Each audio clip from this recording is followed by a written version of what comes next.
Tout commence avec une passion, celle de la nature, des grands espaces sauvages et des animaux. Cette nature qui existe et se transforme depuis des millions d'années à la recherche d'un équilibre inatteignable.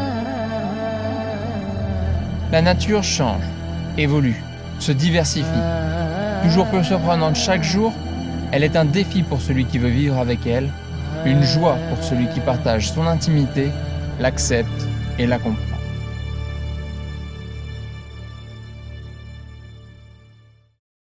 Alice, née entre l'océan et la forêt tropicale du Brésil, c'est grâce aux dauphins et aux baleines qui passent chaque jour à quelques centaines de mètres d'elle qu'elle se passionne pour les cétacés.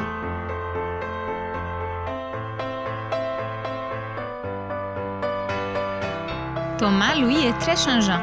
Passant des poissons aux insectes puis aux reptiles, ses passions pour la nature puis la photographie s'y mêleront et l'amèneront à parcourir le monde à la recherche des plus belles images animalières.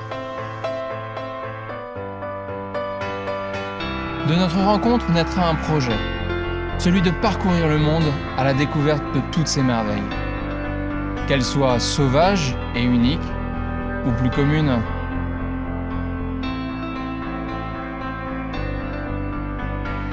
Pour cela, nous partirons à bord d'un Land Rover Defender. Véhicule à l'image mythique, il fut utilisé par le grand-père d'Alice dans les années 60, et son charme nous fait à lui seul voyager vers de nouveaux horizons.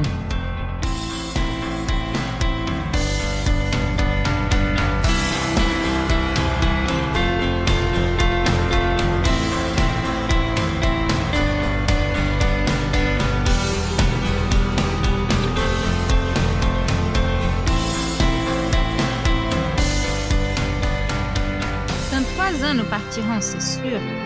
Mais où?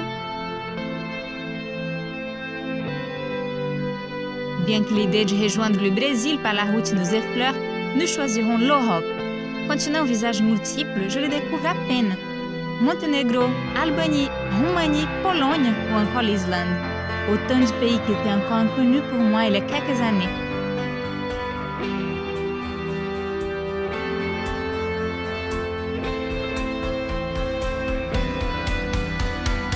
Et moi qui pensais à découvrir le monde, je ne m'étais jamais aventuré à parcourir l'Europe à plus d'1 millier de kilomètres de chez moi, dans l'ouest de la France. Et pourtant, c'est un continent avec une énorme diversité de paysages où se mêlent presque tous les climats et reliefs. Un continent qui offre une nature différente à chaque pas.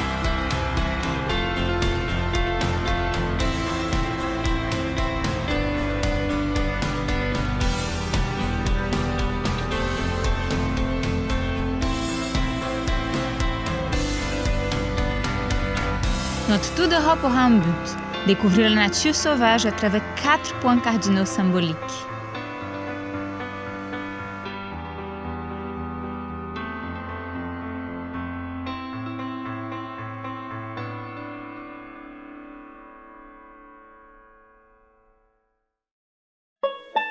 Tout d'abord l'Ouest, notre point de départ, c'est l'Atlantique.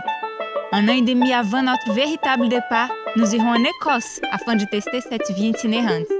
Des grands espaces, dauphins, baleines, oiseaux marins de toutes sortes et phoques nous donneront le départ de nos aventures. Puis ce sera l'Orient, en trace grecque, le Nord avec son cap et le soleil de minuit, et enfin le Sud avec l'indispensable détroit de Gibraltar.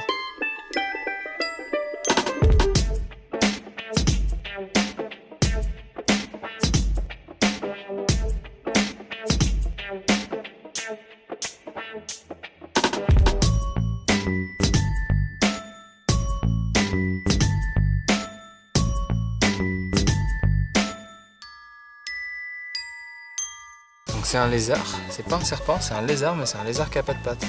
Il y en a en France, mais celui-là il est quand même beaucoup plus gros que les orvets français. Donc l'orvet des Balkans. On peut voir que c'est un lézard parce que déjà il cligne des yeux et en plus on voit des oreilles. L'Albanie. Nous attendions beaucoup de sa nature. Un pays encore peu connu, des montagnes inhabitées remplies d'aigles, de loups et des réserves naturelles où nichent des centaines d'oiseaux. Mais au mois de mars, les conditions météo nous rappellent vite ce que nous savions sans jamais l'avoir vraiment expérimenté. La nature peut être très inhospitalière.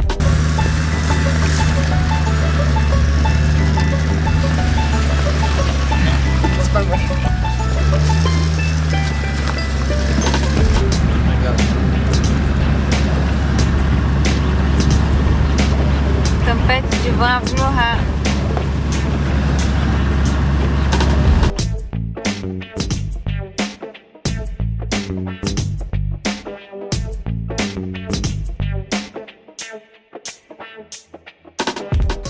Thomas, t'as tout cassé. Le vent hier qui a cassé la glissière de la porte. Maintenant, il faut la redresser et la remonter.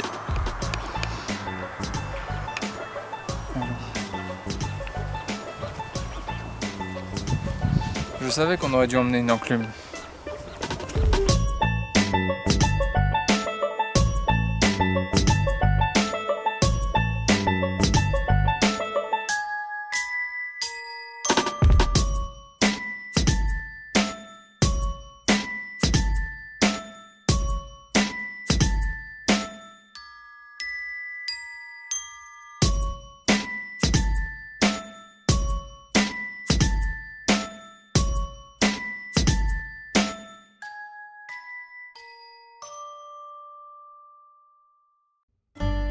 Dans 150 km plus tard, nous retrouvons un environnement qui paraît idéal pour la vie en voyage.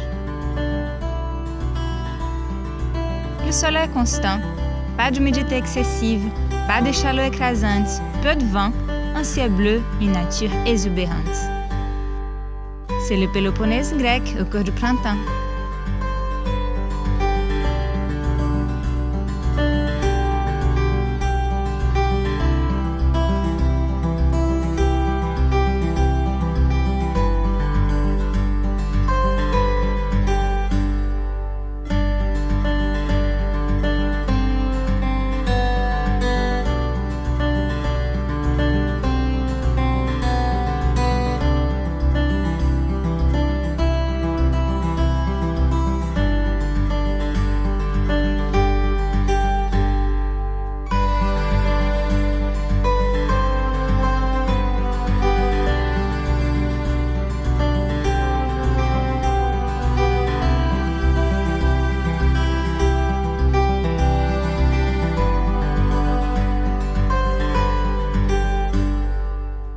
Seul point d'Europe avec du beau temps cette période, c'est ici que nous attendrons que le soleil rayonne de nouveau au nord pour poursuivre notre voyage.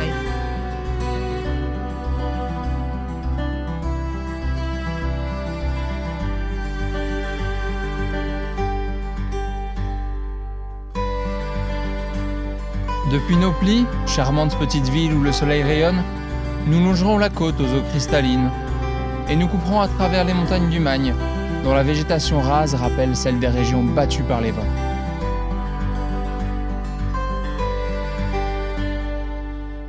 Nous voyageons pour découvrir la faune sauvage, mais nous profitons également de quelques opportunités ponctuelles pour découvrir et apprendre l'histoire des hommes ayant vécu ici.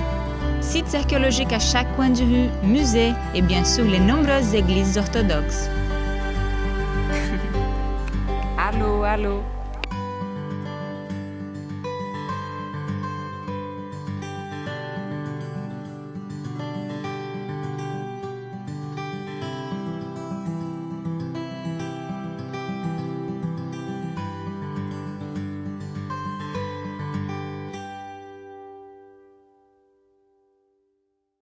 Athènes, une ville pleine d'histoire où nous resterons 2 semaines complètes. Mais nous n'y resterons pas par plaisir, non, mais un peu par la force des choses.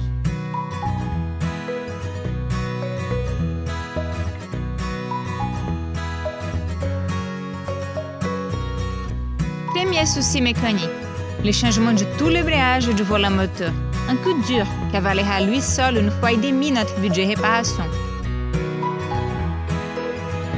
Le point positif est que le temps d'attente autour d'Athènes nous a permis de découvrir ces musées, de rencontrer plein de gens très gentils et de vivre une vie entre tourisme et quotidien des habitants.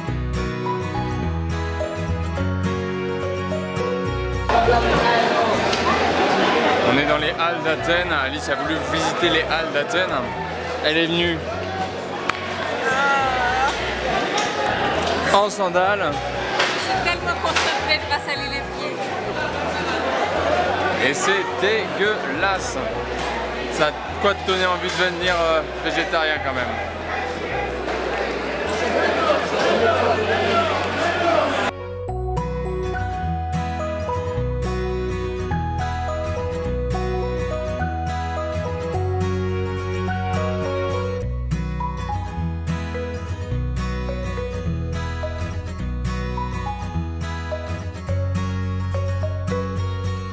Bon, aujourd'hui on a acheté des tomates et des oignons.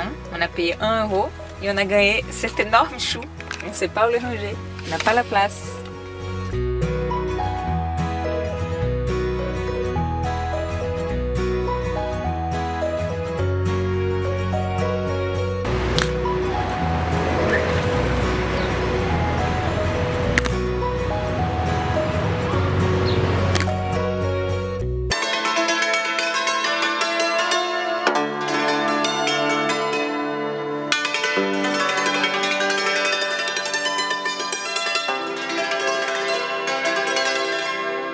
Nous sommes à la frontière avec la Turquie et ici il y a la vipère ottomane, la vipère la plus dangereuse d'Europe.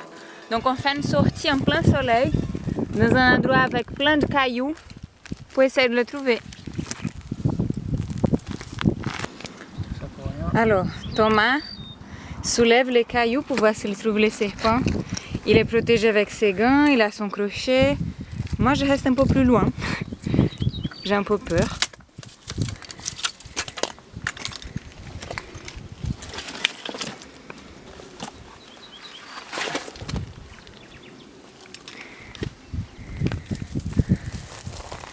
Qu'est-ce que tu as trouvé?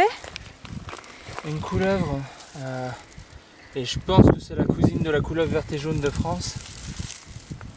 Allez, c'est un jeu de force. Voilà. Superbe. Donc la cousine de la couleuvre verte et jaune de France. Aïe! Oh! Bon bah je disais à Alice que la couleuvre verte et jaune en France elle mordait facilement. Et comme c'est sa cousine des Balkans, eh ben en effet elle a mordu facilement.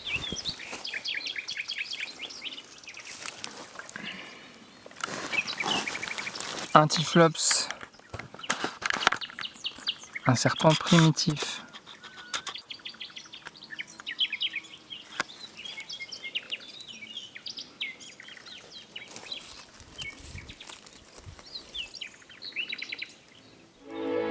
Le prochain pays prévu dans notre itinéraire est, tout comme l'Albanie, reconnu pour sa vie sauvage et son paysage rural.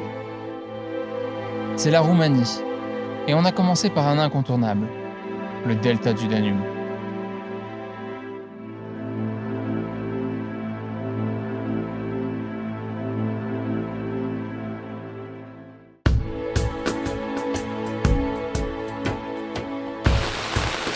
On est à l'abri de la pluie sous les arbres. Pendant qu'on fait du birdwatching.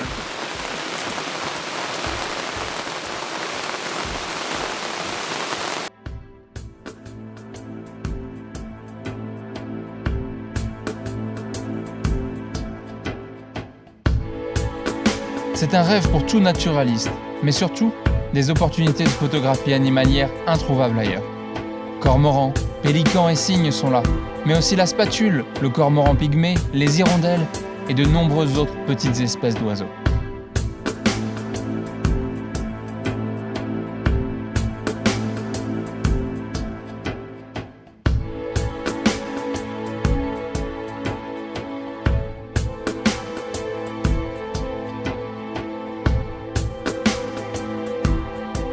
On y retrouvera même le chacal doré, un vieil ami souvent entendu en Grèce.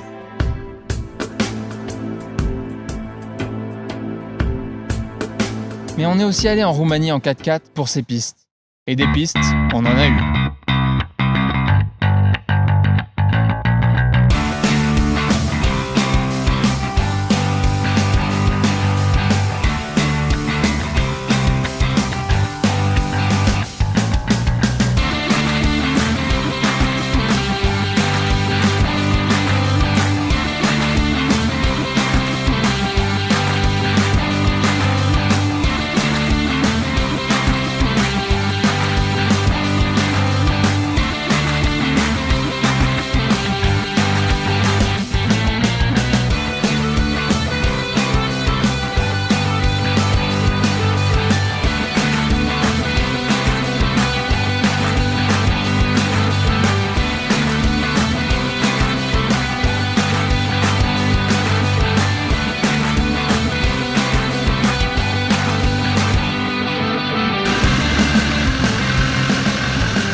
Continue droit, 20 patins quand tu fais ça.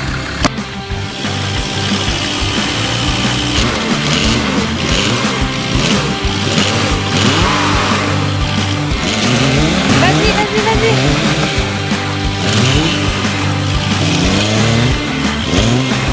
Fais sortir de l'endroit où tu étais.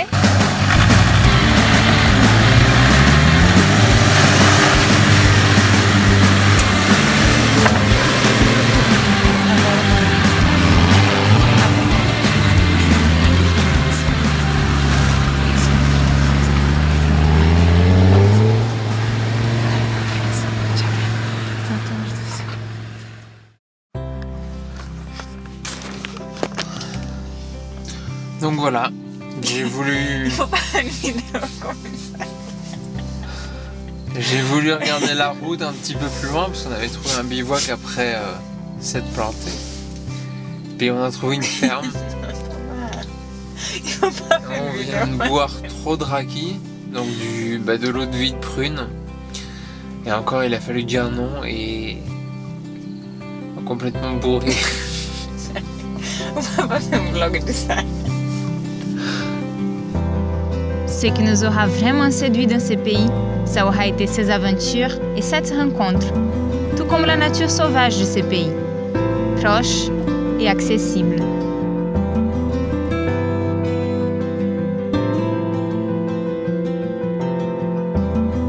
Des paysages diversifiés entre zones humides, montagnes et même des volcans du bout émergeant de la forêt. Un lieu unique, nous laissant l'impression d'avoir marché sur la Lune.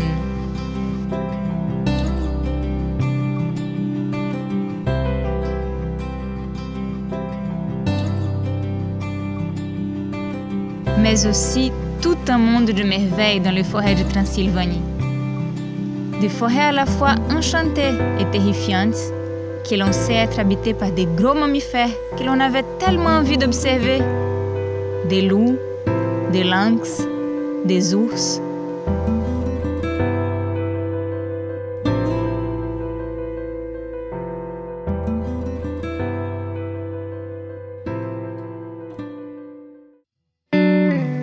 Malheureusement, notre séjour en Roumanie aura été écourté à cause de certains imprévus. Et oui, la vie sur la route nous réserve aussi parfois de mauvaises surprises.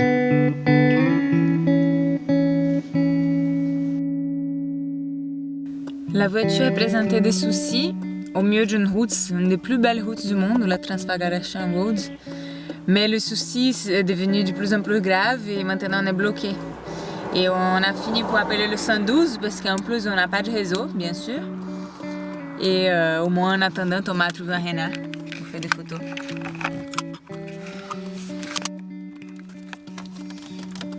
La police va venir nous chercher pour nous emmener là où il y a du réseau. Et puis après on appelle l'assistance.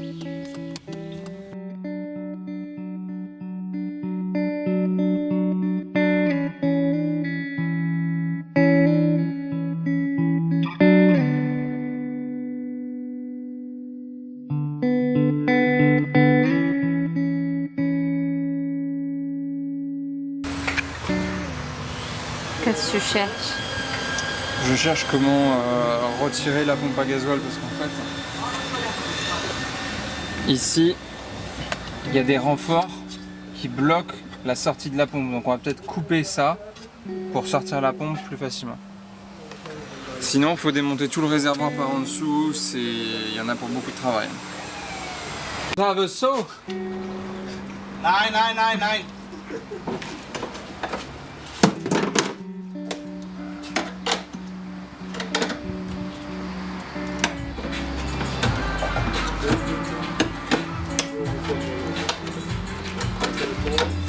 Le problème, c'est que s'il utilise une disqueuse maintenant qu'il a débranché les tuyaux de gasoil, il y a du gasoil partout. Donc s'il utilise une machine électrique, il va mettre le feu.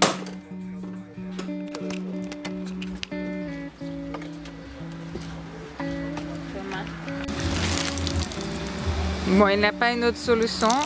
On va en France, donc Il faut se débarrasser de notre linge, notre nourriture fraîche, préparer les valises et Thomas les fait ici, dans le garage.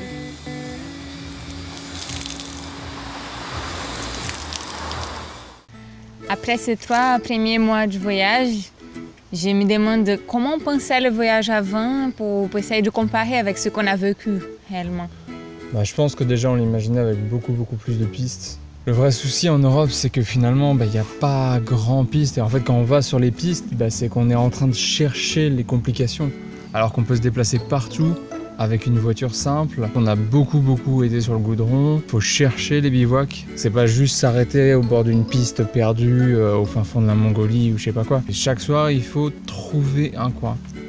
Et trouver ce coin, des fois, ça nous prend du temps, quoi.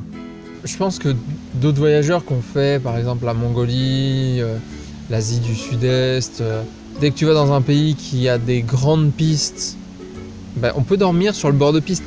Peu importe, la piste est belle, le bord de piste, on reste dans un beau paysage. En Europe, on est sur la route. Et dormir sur le bord de route, non. Donc faut qu'on pousse pour aller chercher un bivouac. Ça complique pas mal les choses en fait, finalement, d'être en Europe. D'un côté, ça nous donne du confort. Mais par contre, à côté de ça, c'est plus difficile de se trouver un bivouac sympa, posé et de faire des pistes. On fait pas beaucoup de pistes finalement. Le 4x4 nous sert plus à rouler plus vite que si on était en van ou en voiture. Des fois, on a descendu quelques pentes, on a roulé un peu en forêt. Mais pour l'instant, je trouve pas le 4x4 indispensable sur cette première partie du voyage. Parfois, notre recherche de bivouac nous a aussi conduit à nous bloquer. En Roumanie, bien sûr, mais aussi sur le sable des plages grecques et dans des chemins.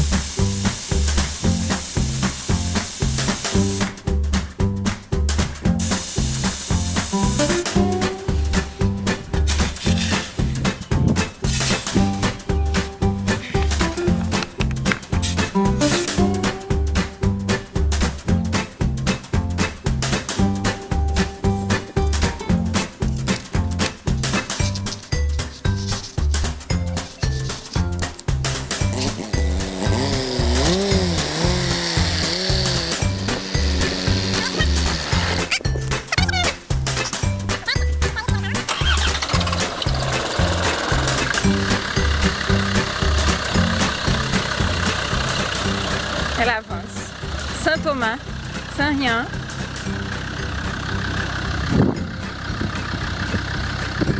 Bon, c'est bon, là la voiture normalement elle est partie, elle va suivre les traces qui sont devant.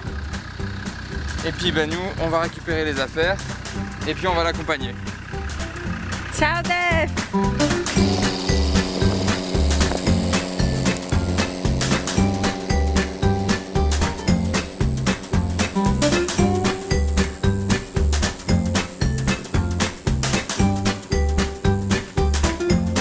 Tu peux aller à l'arrière un petit peu plus pour te mettre plus à gauche que ça.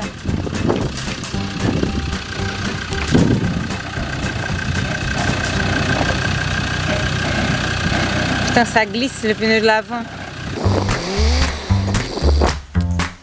Je t'explique ce que tu fais. Je dégonfle les pneus parce que on n'arrive pas à monter une bosse. Donc une bosse qui n'est pas très importante. Et comme on était à 3 bars,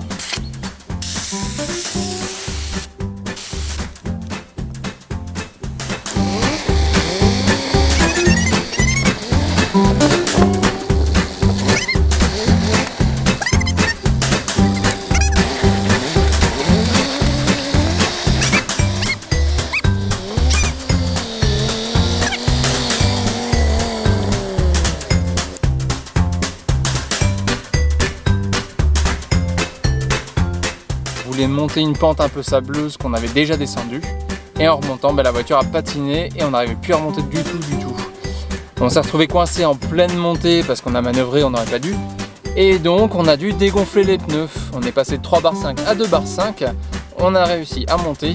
Et maintenant Alice range pendant que moi, je regonfle les pneus. C'est pas du tout ce qu'on nous vend sur les réseaux sociaux. Pas que sur les réseaux, en fait. On avait discuté avec d'autres voyageurs avant. Et quand on discute avant de partir, j'ai vraiment l'impression que tout le monde dit « Ah non, mais c'est merveilleux, tout le temps des rencontres avec la nature, des pistes du bout du monde. » Et finalement, quand on est dedans tous les jours, que ça devient notre quotidien, c'est pas ça tous les jours. On venait juste du parti, on pensait oui, c'est maintenant que l'aventure commence. Et finalement, l'effet d'avoir du mauvais temps, d'avoir trouvé plein de coins nature qu'en fait avait pas mal de déchets, ça nous a déçus un peu. Malgré le fait qu'on se soit préparé, on savait qu'il y avait des déchets dans les Balkans, on savait qu'en mars il ferait froid, mais c'est vrai que tant qu'on se met pas dans le quotidien face aux contraintes, au manque de confort, à la réduction de l'espace, 2 mètres carrés pour 2 quand on est dans la voiture, c'est vraiment pas grand chose. Et finalement on vivait pas tant que ça dehors puisqu'il faisait froid. Et c'est ça qui a perturbé pas mal notre entrée dans le voyage. Et c'était la période d'adaptation. D'autres voyageurs nous avaient dit ça aussi, ça c'est vrai, il a besoin de 2, parfois 3 mois d'adaptation pour la nouvelle routine, notre aménagement dans la voiture. Il faut s'adapter à ça comme on s'adapte à un nouvel appartement, sauf que là, il a des contraintes. Le fait de tout ce qu'on va faire, à chaque activité, à chaque tâche minime, il faut enlever d'autres objets avant, réfléchir avant de la faire. À la fin de ces 3 mois, je pense qu'on est plus habitué avec la voiture. Mais déjà en Écosse, quand on est parti pour l'Écosse, 15 jours sur l'Écosse même, on avait 10 jours dans la voiture. Fermer le toit, c'était une galère et finalement, à la fin de l'Écosse, on a bien vu qu'on avait pris nos habitudes dans la voiture. On a dû en prendre d'autres quand on voyageait à 100% et qu'on n'était pas en vacances.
Un des plus gros problèmes qu'on a eu, c'était l'eau.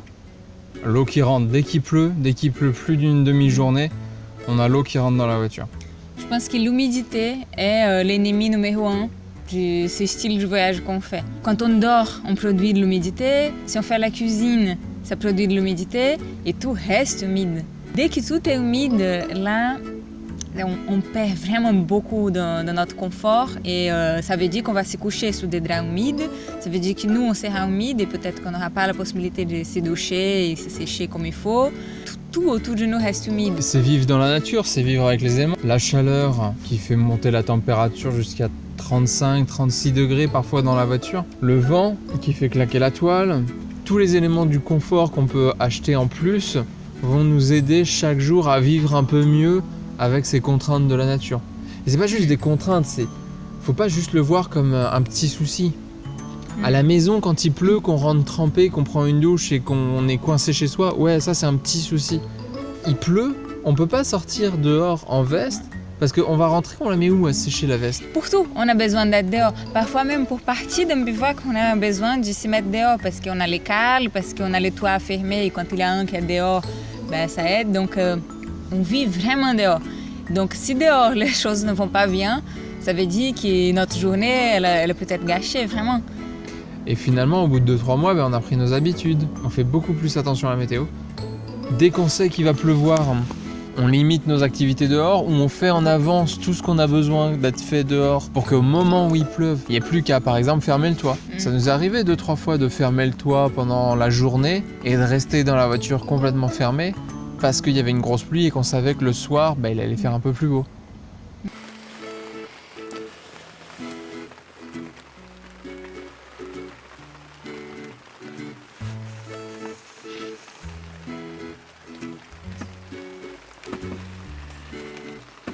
Voilà le plus pénible sur notre toile.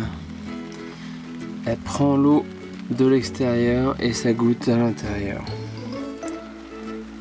On a une journée de pluie complète. Du coup, on va pas pouvoir sécher tout ça avant 1 ou 2 jours et les affaires prennent l'eau.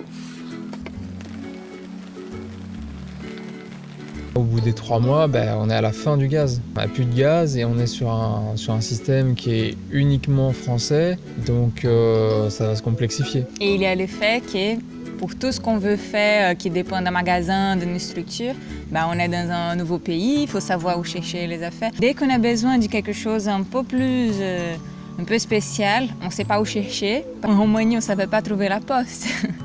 Bon, c'est des petits désagréments, mais c'est vrai qu'il y a une période d'adaptation à chaque pays. Ouais. C'est pas juste le voyage. Bon, le voyage, on s'y est adapté en 2-3 mois, mais à chaque pays, on a notre petite semaine d'adaptation pour c'est quoi le supermarché ?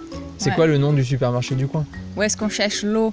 Mais il y a ça aussi à s'adapter. J'ai pensé là pour l'eau, il faut avoir l'habitude on passe devant une source d'eau, là il faut s'y ravitailler. Parce que si on attend, on ne sait pas quand est-ce qu'on va trouver la prochaine. Donc il faut tout le temps penser à s'y ravitailler. C'est l'eau, c'est le gasoil, c'est les courses. Quand il n'y a pas à manger, il y a l'eau. Quand il y a l'eau, il n'y a pas le gaz. Quand il n'y a pas le gaz, tout est en train de jouer. Il manque quelque chose. Ce qu'il faudrait faire, c'est faire un arrêt dans une grande ville, faire le plein complet pour 1-2 semaines et faire des arrêts toutes les semaines. Sauf que comme on n'a pas ce réflexe de tout remplir tout le temps, et aussi que notre réserve de nourriture est assez petite, que notre frigo est pas super grand non plus, on finit par devoir acheter tous les jours un truc, ou tous les 2 jours, faut se déplacer pour aller faire quelque chose. C'est ces petits changements chaque fois qui font qu'on est dans une vie de voyageur et pas dans des vacances, où dans des vacances on a tout à disposition, ou à la maison on a tout à disposition. On se pose pas la question d'aller chercher de l'eau, d'aller chercher de l'électricité. Le frigo, le frigo il nous prend toute notre énergie. C'est à se demander si ça sert à quelque chose un frigo. Quand il fait froid, c'est juste un stockage, et quand il fait chaud, il nous prend toute l'électricité. Enfin, tous ces gros soucis qu'on peut avoir, finalement ils peuvent être résolus par quelques petits équipements supplémentaires qu'on se dit qu'on va pas acheter avant parce que ça coûte cher. En fait, il y a des solutions pour chacun de ces problèmes. Mais avant de voyager, on minimise. On pense que ces solutions-là, c'est du luxe. Et avoir un chauffage, c'est pas du luxe. Dans le quotidien, tous les jours, avec ce genre de situation, avec ce genre de petits trucs à gérer, il y a un moment qu'on se fatigue et qu'on a les moments bas d'oscillation du moral. Et quand le moral est bas en voyage, parfois c'est très bas, parfois on pense qu'on a des doutes. Alors que, de l'autre côté, quand le moral il est bien, parfois par des choses très simples, juste parce qu'on a réussi à avoir une journée où il fait beau, juste parce qu'on a réussi à trouver un bivouac sans moustiques, ou des choses très simples, on peut être très, très content, on peut vraiment avoir le sentiment d'être heureux et d'avoir bien choisi en étant en voyage.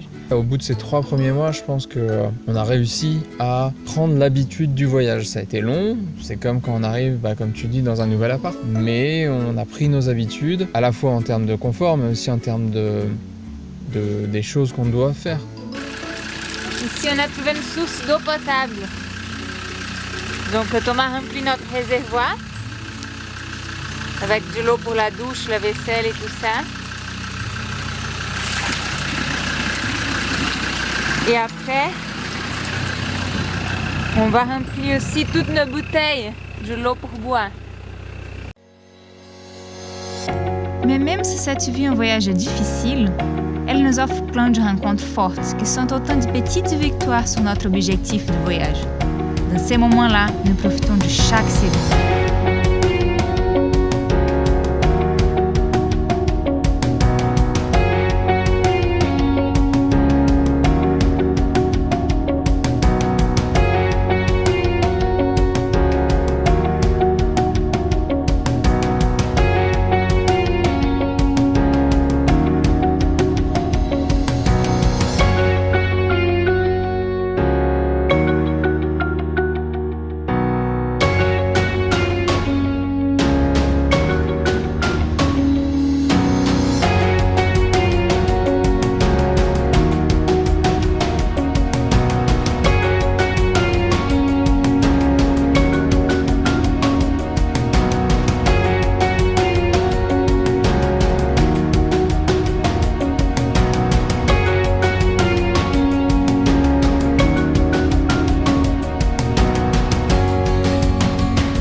Si l'on devait résumer cette première partie de notre voyage en 3 photos, je pense que je choisirais d'abord celle de la spatule blanche dans le delta du Danube. Entrer dans ce lieu fut une de mes meilleures expériences en tant que photographe animalier. Non pas juste par l'incroyable proximité que nous avions avec les animaux, mais aussi pour ce moment entre l'orage et le coucher du soleil, pluie et lumière, rivière et forêt. Ce fut l'accomplissement de ce que j'avais attendu depuis si longtemps.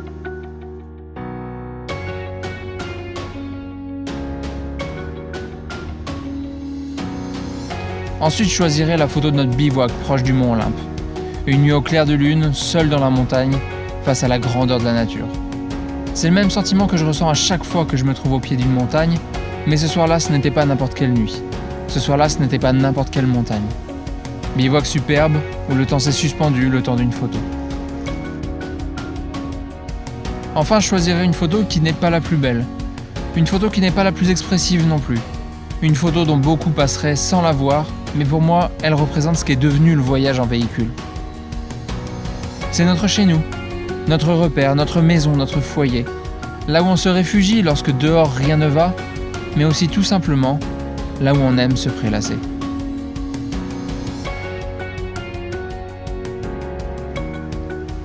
Pour moi, ce voyage pourrait être représenté par 7 photos, où j'écris sur mon carnet de bord devant un beau paysage. Ces moments de réflexion sur ce que nous avons vécu, mais aussi des moments de rencontre avec moi-même et au cœur de la nature. Mais cette première partie du voyage n'aura pas toujours été aussi calme. Nous réservons parfois de véritables ascensions émotionnelles. Notre DEF dans la boue en Roumanie, une journée symbole des hauts et bas de la vie en voyage. Une grosse difficulté, 2h30 pour débloquer la voiture, suivi quelques instants plus tard d'une des rencontres les plus authentiques de nos vies. Un couple de fermiers du bout du monde, Lika et sa femme Véronique.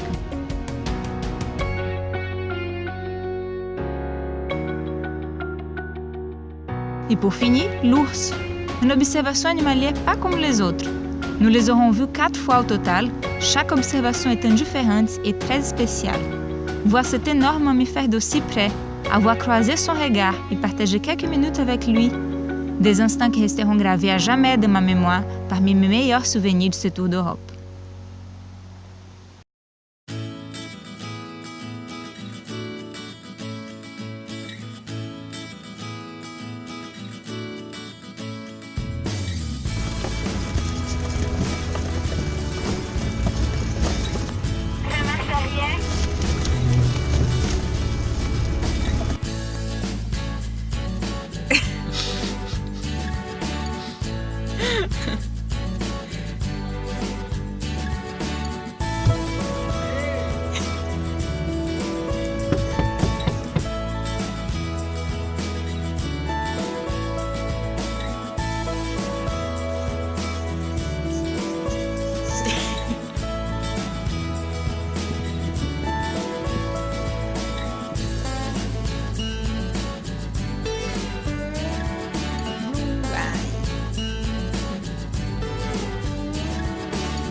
On a banyak plein de chiens comme ça. J'ai pas réussi.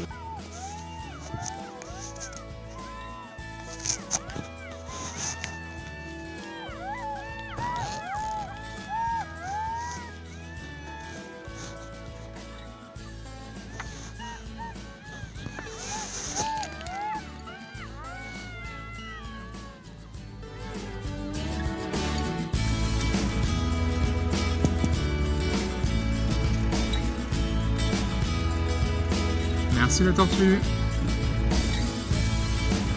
Quand il y a des voitures en face, c'est un peu difficile.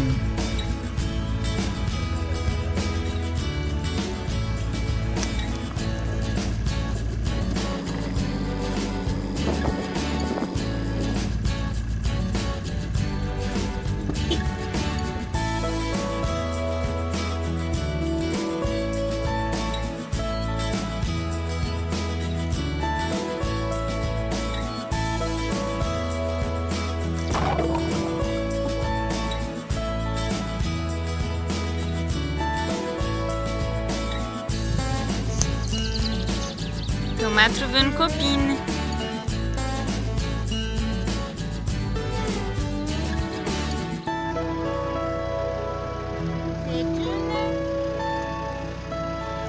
Regarde derrière les cuisses. Il y a des pointes ou pas? La queue? La queue a une pointe en écaille. Ah, et puis il y a 2 écailles, c'est une tortue d'Hermann. Allez, il traverse la route.